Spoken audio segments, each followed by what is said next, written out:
ගමන් ආරම්භ කළ මොහොතේ පටන්ම කල්පනාවක ගැලී වුණාය. පාර දෙපස වූ සුන්දර කුඹුරු යායවල්, රබර් වතු, කුඩා මැටි ගෙවල් වලට පවා ඇගේ අවධානය යොමු වී නැත. වෙනදා නම් ඇය මේවා දෙස ආසාවෙන් බලමින් ගමන් කරයි. ඇයි කල්පනාව නවතා මදකට ඇය පසකින් අසුන්ගෙන සිටි ඇගේ සැමියා වන සහන් දෙස බැලුවාය. ඇයට අතීතයේ නැවත සිහිපත් විය. සහනුත් කේතකිත් විවාහ වී වැඩි කාලයක් නැත. සහන් යනු ධනවත් ව්‍යාපාරිකයෙකුගේ බාල පුත්‍රයායි. ප්‍රේම සම්බන්ධයකින් විවාහ වූ උන් දෙදෙනා බොහෝ ආදරෙන් ජීවත් වූහ.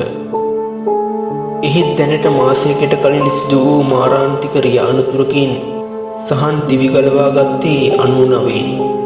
එම සිදුවීම මතක් වන විට දැන් පවා කේතකී බයෙන් තෙතිගනී. සහන් ජීවිතයත් මරණයත් අතර සති එකහමාරක් සටන් කළේය. ඔහු කුමා තත්වයක පසුවිය. වෛද්‍යවරුන්ගේ මතය වූයේ ඔහුගේ ජීවිතය පිළිබඳ බලාපොරොත්තු තබාගත නොහැකි බවයි.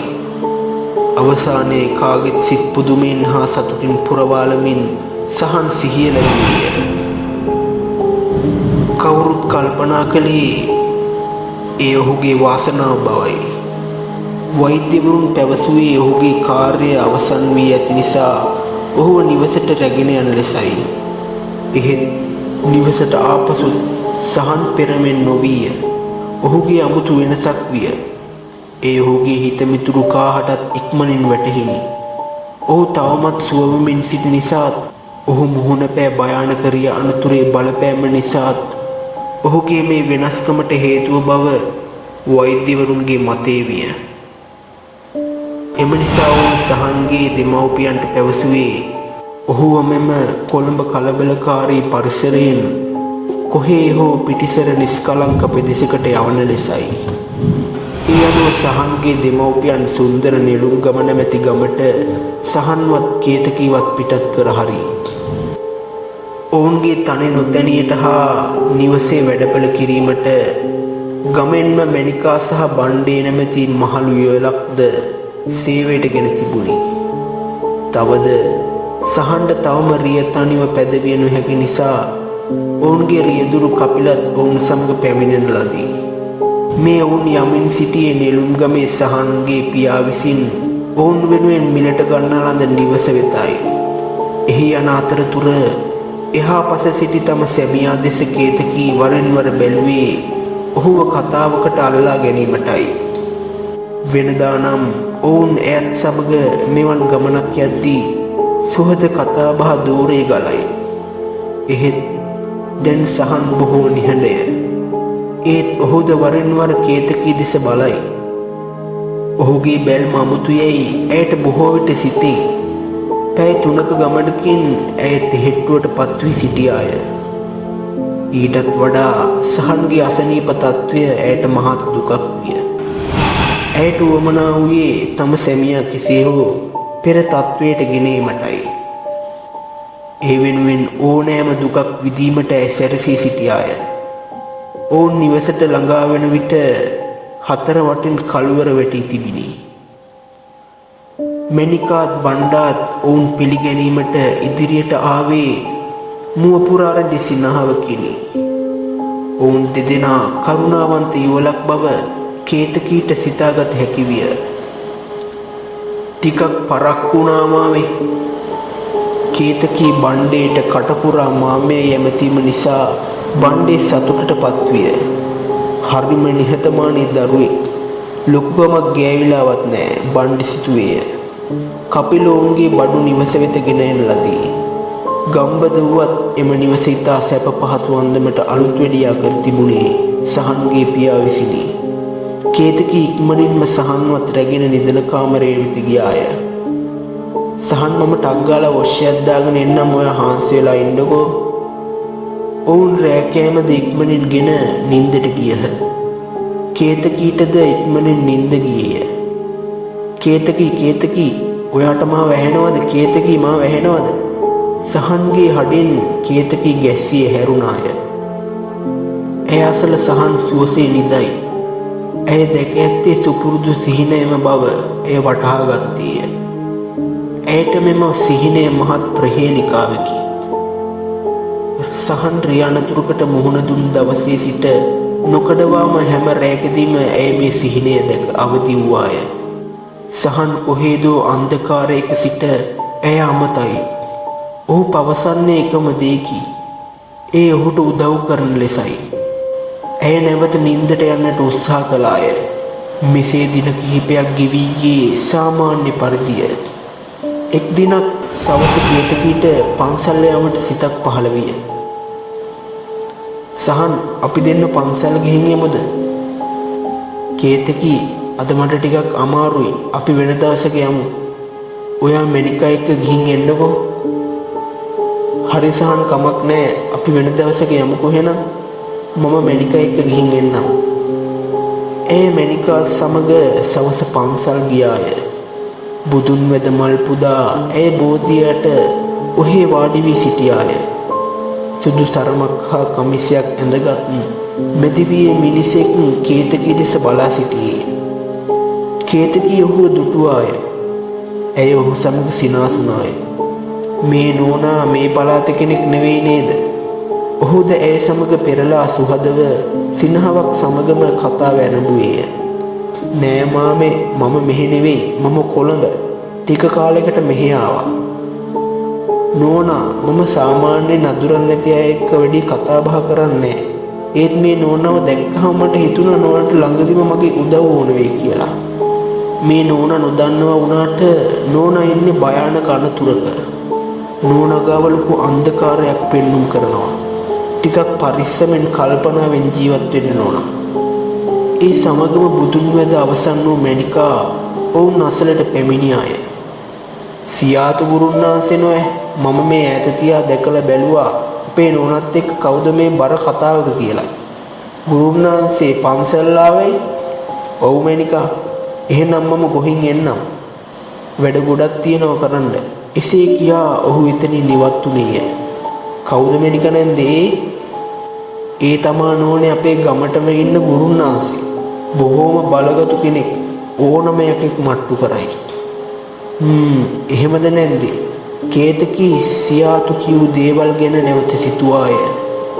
ඇය ඔහු පැවසූ දේවල් ගැන මැනිකාට කිසිවක් පැවසුවේ නැත.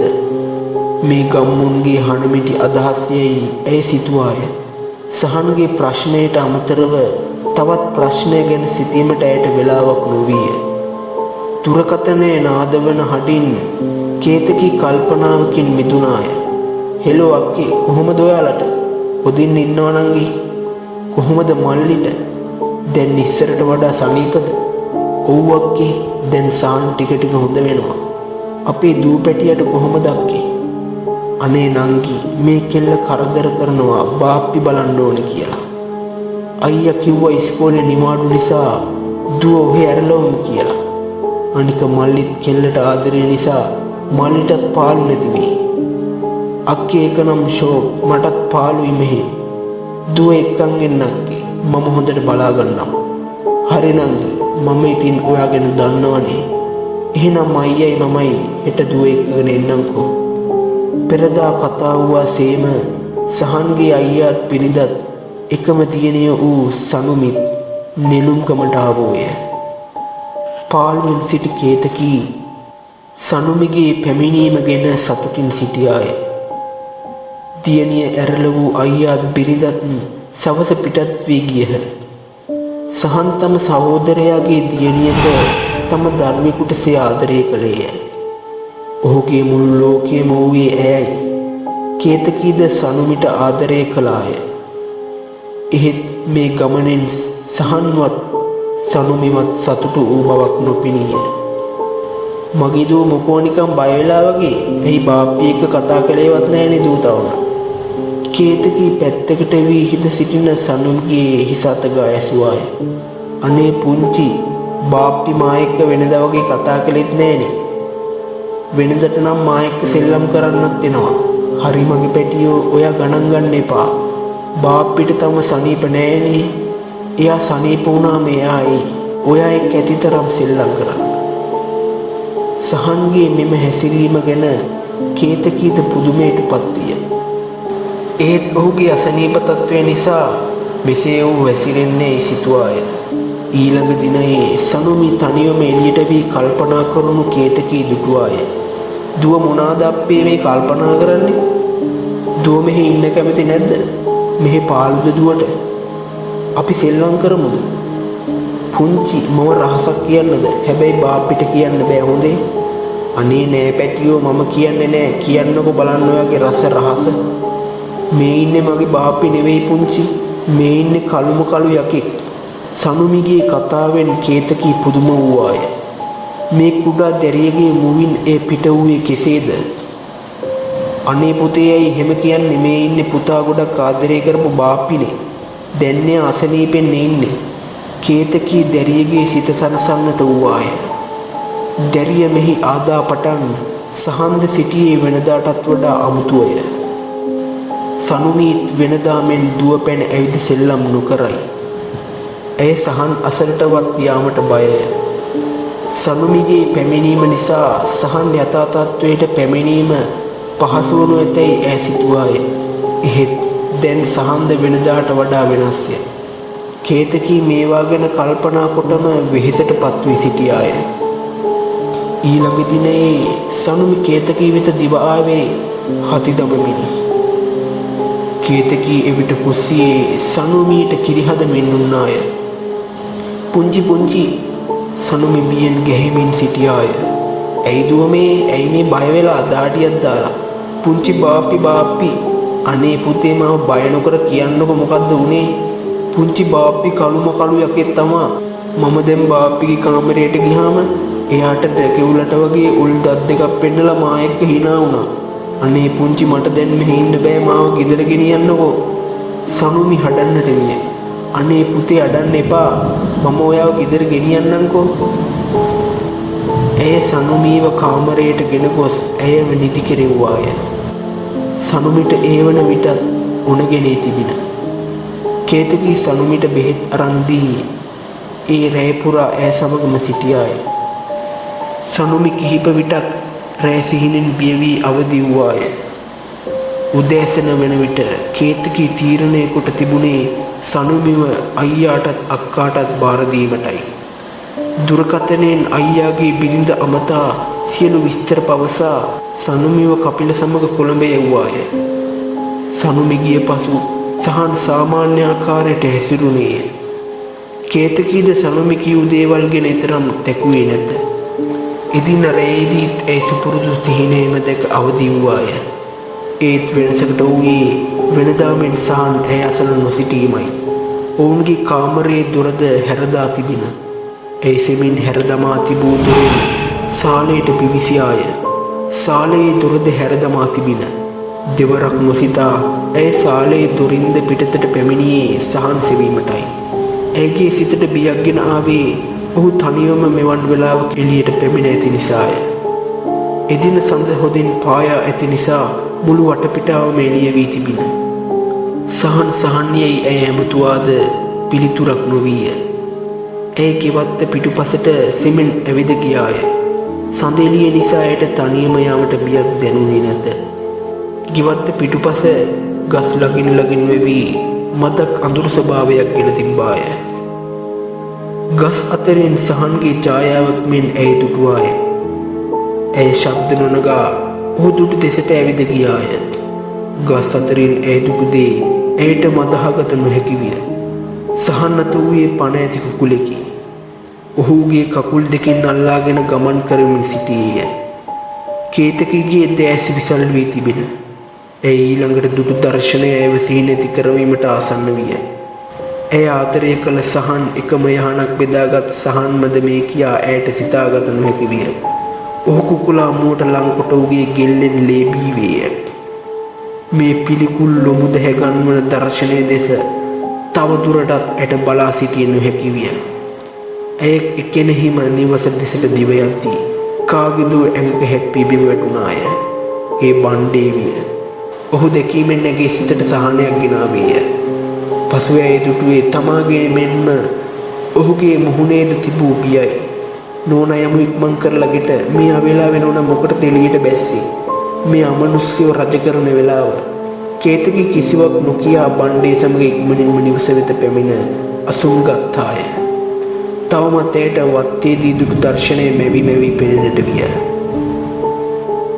නෝනා මේ වතුර ටික බීලා හිටියනම් බණ්ඩේ වතුර වීදුරුවක් ඇය වෙත පෑවිය. නෝනා මේ පළවෙනි දවස නෙවෙයි සහන් මහත්තයා මේ විදිහට දෙයක් කරපු. හැම කිම්මුර දවසකම රෑ 12ට එකට විතර වත්ත පහලට යන කුකුලෙකුත් තරම් මමත් දවසක් වත්තෙන් අමුතු සද්දයක් වෙත් බලන්න ගියාමයි දැක්කේ. මහත්තයාගේ ඇඟට අමනුෂ්‍ය බලපෑමක් නෝනා. මේවා බලා ඉන්න හොඳ නෑ. නෝනා දැන් කින් නිදාගන්න. මුකුත් නොවිච්ච ගානට ඉන්න. මහත්තයාගේ ඇඟේ ඉන්න අමනුෂ්‍ය දැනගත්තොත් අපි මේවා දැක්ක කියලා අපි ඉවරයි නෝනේ. එසේ කියමින් බණ්ඩේ නිවස තුළට ගියේ ඇය සාලේ තනි රකිමිනි. ඇය ඉක්මනින්ම කාමරයට ගොස් නිදි ලෙස සිටියාය. තවත් පැය භාගයකට පසු සහන් පැමිණියේය. ඇය නිදි ආකාරයෙන්ම සිටි නිසා ඔහුද ඇඳේ අනික් පස ඇලුනේය. ඇය අසලට නිින්දක් නම් නොවිය. මේ කුමන නම් රෝගී තත්ත්වයක්ද? පණ පිටින් සතකුගේ ලේබීමට සාමාන්‍ය මිනිසෙකුට හැකි වේද? මෙවන් බොහෝ දෑ ඇය කල්පනා කළාය. ඇයට සියාතු ගුරුන් වහන්සේ පන්සලේදී කියූ දේ සිහිවිය. දෙවියනේ එහෙනම් මේ මිනිස්සයා කියන්නේ නැති මේ ගැන වෙන්නේ නැති. හෙටම යනවා මම බණ්ඩේ මාමයි ගුරුන් වහන්සේ හම්බ වෙන්න. මගේ සහන්න මේකින් බේර ගන්න ඕනේ. පසුදා උදෑසනම කේතකී බණ්ඩේ අමතා සියාතු ගුරුන් වහන්සේ හමු වීමට තමාට අවශ්‍ය බව පැවසුවාය. නෝනා මේ අපේ මැණිකත් එක්ක යන්න. උන්ද දන්නවා සහන් මහත්තයාගේ කතාව. උන්ද දැකලා තියෙනවා මහත්තයා බිත්තර අමුවෙන්ම කටේ හලා ගන්නවා. මම පස්සේ මේව ගැන කට හොල්ලන්න එපා කියලා මම දැකපු දේවලුත් කිව්වා. උන්ද කිව්වේ මේ ගැන ඉක්මනට නෝනට කියලා මොකක් හරි කරලා මහත්තයාව බේරගමු කියලා. ඒත් නෝනා අපි කියන දේවල් විශ්වාස නොකරයි කියලා අපි කරබාගෙන වුණා. ඒත් නෝනම දැක්කනේ ඇස් දෙකින්ම. පසුව මැණිකත් සමග කේතකී සියාතු ගුරුනාථ යමු වීමට ගියාය. ඔවුන් යන විට ඔහුගේ පිළ මත වාඩි වී පුස්කොළ පොතක් කියවමින් සිටියේය. ඈත තියා උන්ටුටු ඔහු බුලත් පිටක හට ගෙහුණු දත් ටික පෙන්වා සිනාසුනේය. අද නෝනා එන බව දන්න නිසාම මම අද අනික් අය හරවලා ඇරියා. නෝනා මෙහෙන් ඇවිත් ඈඳි ගත්තනම් කේතකී පුදුමයටපත් විය. අද මෙහි පැමිණෙන බව දන්නේ බණ්ඩේත් මැණිකාත් පමණි. එහෙත් සියාතු ඒ බව දැනගත්තේ කෙසේද? මැණිකා කියූ පරිදිම ඔහු එසේ මෙසේ පුද්ගලයෙකු නොවන බව ඇය වටහා ගත්තාය.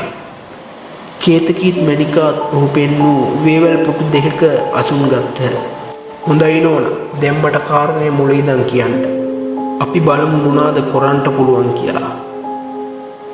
කේතකී සහන් අනතුරටපත් වූ දා සිට සිදු වූ සියලුම දේ ගුරුනාථට කීවාය.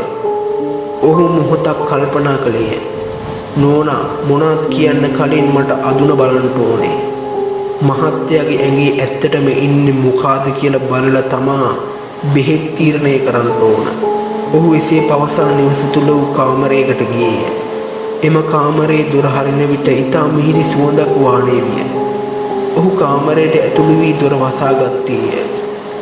මද වේලාවකින් නැවත පැමිණි ඔහු කතා කරන්නට විය. ඔහුගේ පෙනුම ඊටාම බැරෑරුම් විය. නෝනා මම මෙච්චර කාලයකට මට්ටු කරලා ඇති මල පෙරේතයෝ භූතයෝ 100 ගණනක්. ඒත් නෝනා මම ඇත්තටම කියන්නම්. මේ තරම් බලවත් යකෙක් එක්ක මගේ මුත්තලවත් හැප්පිලා නැහැ. මූ ඒ තරමටම බලවත්. මූ ඇවිත් තියෙන්නේ නිකන් නෙවෙයි ලොකු අරමුණකට. අපිට ඒක උගෙන්ම දැනගන්න වෙනවා. අනික අපි දැනටත් ගොඩක් පරක්කු වැඩි. සහන් මහත්තයා එයාගේම ඇඟට එන්න බැරිව ඉන්නේ. මහත්තයා නෝනට මේ ගැන අනුතුරු ගවන්න උත්සාහ කරලා තියෙනවා. ඒකයි නෝනට හීන පෙන්නලා තියෙන්නේ හැම රැයකම. නෝනා පුළුවන් තරම් ඉක්මනට මේ කලමනා ටික ලෑස්ති කරන්න. හෙට හවසම අපි වැඩේ පටන් ගමු. තවත් සුනංගු වෙලා බෑ.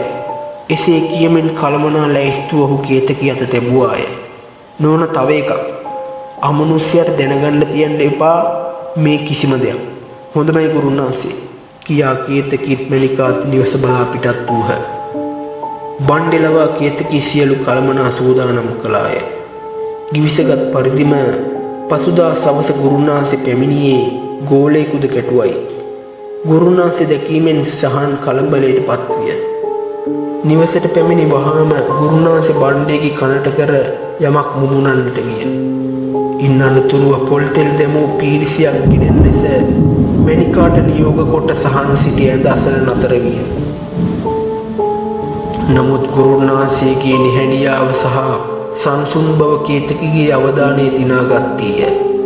ළඟ එන උපද්‍රවයක ලකුණු පහළ වී ඇති බැවින් සහන්ගේ මුහුණ කෝපයෙන් වියරු වැටෙන්නට විය. මෙවැනි අමනුෂ්‍යයන් සමග ඔට්ටු වී වසර ගණනක පළපුරුද්දක් ඇති ගුරුනාන්සේ තම අත ඇති පොල් තෙල් දැමූ පීරිසියට යමක් හඬක් නොනැගෙනසේ මතුරන්නට විය. ඔහුගේම මැතිරීමත් සමග සහන්ගේ හැසිරීම එන්නම රළුවන්නට විය. එවිටම බණ්ඩේ කැඳවාගෙන ආ තරුණයින් දෙදෙනාත් සහන්ගේ අත්පා වැරෙන් ග්‍රහණය කරගත් අතර ගුරුනාන්සේ තමාට ඇති බදුනෙන් තෙල් ස්වල්පයක් ගෙන වියරුවෙන් විලාප නගන සහන්ගේ හිසේ ආලේප කිරීමෙන් අනතුරුව තත්ත්වයේ ක්‍රමයෙන් සංසුන් විය. තරුණයන්ගේ ඊළඟ කාර්යය වූයේ හොඳ ශක්තිමත් පුටුවක තබා සහන්ව ගලවාගත නොහැකි වන අයුරින් පැද දැමීමයි. මෙතෙක් වෙලා නිහඬව සිටි ගුරුනාන්සේ කතාව ආරම්භ කළේය. මං හිතුවට වඩා කාලයක් මේ ආත්මයේ මේ ශරීර කූඩුවට වෙලා ඉඳලා තියෙනවා දරුවෝ. මේක මේ ශරීරය අතරින්න නම් නරබිල්ලක් වුණත් ඉල්ලන්න බැරි කමක් නැහැ. මම දැනට අපේ කලමනා සූදානම් කරගන්නකම් මේ ළමයට පොඩි ආරක්ෂාවක් කළා විතරයි. අද්දරයට තමයි අපිට මේ හැම දෙයකම අගමුල හොයාගන්න පුළුවන් වෙන්නේ. උන්ද දැනටමත් අපි කරන කියන දේවල් කොහට හරි වෙලා බලාගෙන ඇති.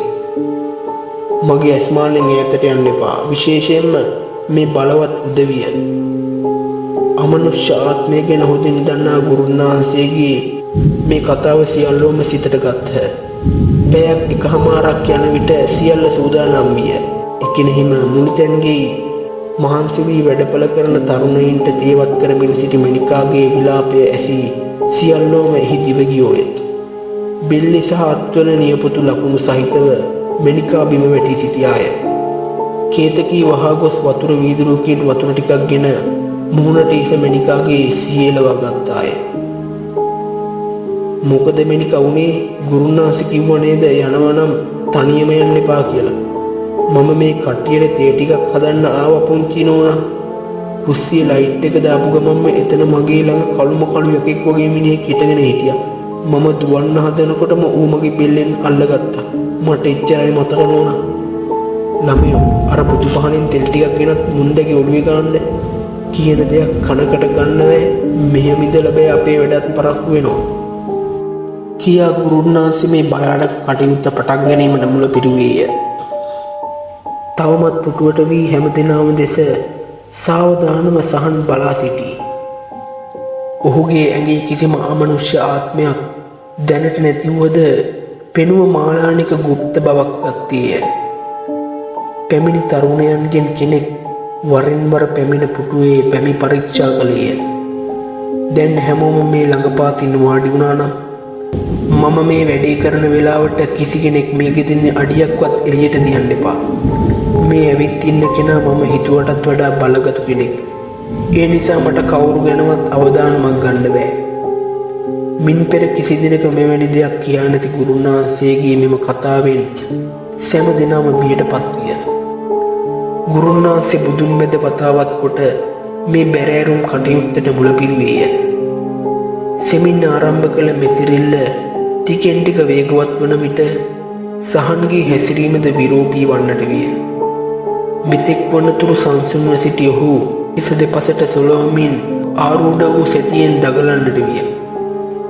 එකිනෙහිම එක් අතක් නිදහස් කරගත් ඔහු කේතකී දෙසට එය දිගු කර මම උඹවත් අරගෙනමයි යන්නේ ලෙසින් කෑගසන්නට විය. නමුත් මෙතිරිල්ලේ නම් අඩුවක් නොවිය. තරුණයින්ගේ මහත් වෑයමෙන් නැවත අතගට ගසා දැමීය. මෙතිරිල්ල නතර කළ ගුරුනාන්සේ දුම්මල බදුනක් සහ හොදින් ඇවිලින පන්දමක් ද ඇතිව සහන් කිට්ටුවට විය. දැන් කතා කරමු බලන්න. තමුන් කවුද? කොහොමද මේ දරුවගේ ශරීරයට ඇතුළුනේ? නමුත් අමනුෂ්‍යයාට එය නොඇසුනාසේ බිම බලා සිටී. එකිනෙහිම දුම්මල පහරක් මුහුණට එල්ල විය. උඹට මං කියන දේ ඇහෙනව නේද? කතා කරපන්. කාගේ අවසරයෙන්ද මේ ශරීරය ඇතුළට රිංගුවේ කියපිය. එයටද පිළිතුරු දීම වෙනුවට අත්වල බැමි ලිහා ගැනීමට ඔහු දෙගළුවීය. ඉවසීම ඉක්ම වූ ගුරුන් වහන්සේ නැවත දෙවාරයක් දුම්මල පහර එල්ල කළේය. එවිට සහන්ගේ සැර බාල වී සංසුන් වී පිළිතුරු දීමට සූදානම් විය. මම යක්ෂාත්මයක්. මට මේ ශරීරයට එන්න කාගේවත් අවසරයක් ඕනේ නෑ. ඒත් මම මේ ප්‍රාණියාට ඇතුළු වෙනකොට මේකේ වෙන ආත්මයක් තිබෙත් නෑ. මට දැන් මේකවත් ඇරලා යන්න බෑ. යනුවෙන් මොර දෙන්නට විය. බෑ කියලා විසඳුමක් නෑ. උඹ මේ ලෝකෙට අයිති නෑ. උඹට හානියක් නොකර කාලිමේනියුන්ට බාර දීලා නිදහස් කරන්න නම් මේ ශරීරයෙන් මේ දැන්ම අයින් වෙන්න ඕනේ. නමුත් යක්ෂයාගේ වචනයේ වෙනසක් නොවිනි. මීළඟට කළ යුතු දේදත් ගුරුන් වහන්සේ නැවත මතුරන්ට විය.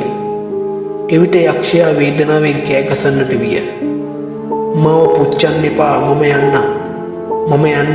යන්නම්. ඒත් මට නිකන් යන්න බෑ. මට බිල්ලක් නැතුව යන්න බෑ. එවිට ගුරුන් වහන්සේ පසෙක වූ මල්ලක සිටි කුකුලෙකු ගෙනවිත් උඹට මේ කුකුල් බිල්ල හැර වෙන කිසිම බිල්ලක් ලැබෙන්නේ නෑ. මේකත් අරගෙන එම්ම ඵලයන්. මට කුකුල් බිල්ලක් එපා. මට වෙන ප්‍රාණියෙක් ඕනේ. නැත්තම් මම නරයෙක්මමයි අරගෙන යන්නේ. කෝපාවිෂ්ඨ වූ ගුරුන් වහන්සේ නැවත මන්ත්‍ර ජප කරන්නට විය. නමුත් යක්ෂයා කුකුල් බිල්ල බාර ගැනීමට කැමති නොවීය. වෙනත් යාගයකදී සිදුවන ලෙස මෙහිදී යක්ෂයා බිල්ලට එකග නොවිනි. පැයක පමණ පරීක්ෂණයක අවසානයේදී උඹලා සියරටම මේකට පසුතැවෙන්න සිද්ධ වෙයි යනුවෙන් කියා යක්ෂයා පිටව ගියේය. ප්‍රතික්ෂේප වුණු කුකුල් බිල්ල තවමත් පණ පිටින් මුල්ලක තිබිනි. සියල්ල හොදින් සිදු වූ ලෙස සියල්ලෝම සුසුම් හෙළුහ. නමුත් සිදු වී ඇත්තේ මින් පෙර සිදු නොවූ අනර්ථයක් බව ගුරුන් වහන්සේට සක්සුදක් සේම තේරුම් ගියේය. නමුත් වෙනසක් නොපෙන්වාම සහන්ට නැවත අමනුෂ්‍ය බලපෑමක් නොවන්නට ආරක්ෂාවක් දෙමිය. යාගේ පවත්වන විට එම නිවසේ සිටි සියලු දෙනාටම එපනූලක් ගැටගසා මීළඟට කුමන අන්තරාවක් ඇතිවේදැයි දෙගිඩියාවෙන් අඳුරේම නිවස බලා පිටත් විය. පසුදින උදෑසන උද්‍යෝගයෙන් අවදි වූ කේතකීට තමාට මෙතෙක් කලක් අහිමිව සිට සහන්ගේ නැවත පැමිණීම මහත් සතුටක් විය. ඔවුන් පෙර දින සිදු කර කටයුත්තේ තැන් තැන්වල ඉතිරිව ඇති රොඩු අස් කරමින් සිටියහ. ඉක්ිනෙහිම වත්ත පහලින් නැසුන මැණිකාගේ විලාපයට ඔවුන් එදෙසට දිව ගියහ. එවිට ඔවුනට දැකගත හැකි වූයේ හදවත සලිත කරවන දසුනකි. ඒකෙදර සුරතරයට ඇති කරන කිරිගබයාගේ ගෙල අනිත් පසකට කරකවා ප්‍රාණය නිරුද්ධ වූ මලසිරුරකි. කුකුල් බිල්ල නොගෙන ගිය යකාගේ මීළඟ අරමුණ ගැන බියෙන් සිටි සියල්ලෝම සැනසුම් සුසුම් හෙළුහ. කතාව හොඳ නම් අපිව සබ්ස්ක්‍රයිබ් කරන්න. මේ වගේ වීඩියෝ එකක් අරගෙන නැවත හමු වෙමු. ස්තුතියි.